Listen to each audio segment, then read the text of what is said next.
Hello guys, in this video I am going to show you how to add your daily beverage intake to the MyFitnessPal application. But first I just want to mention, don't forget to subscribe to my channel because at 10,000 subscribers I am going to show you my whole YouTube revenue statistics and growth strategy, how to make money online. So let's jump into it. First of all, open the application on your phone. Tap on the diary button, which is the second option down below. Now scroll down till you find the water section and click on add water.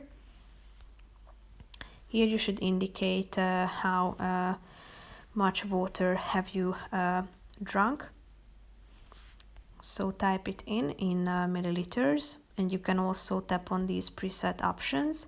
You can change the unit by tapping on the change unit button, and here go to the water section, which is the last one, and here you can select from 3 units of measurements such as cups, milliliters or fluid ounces.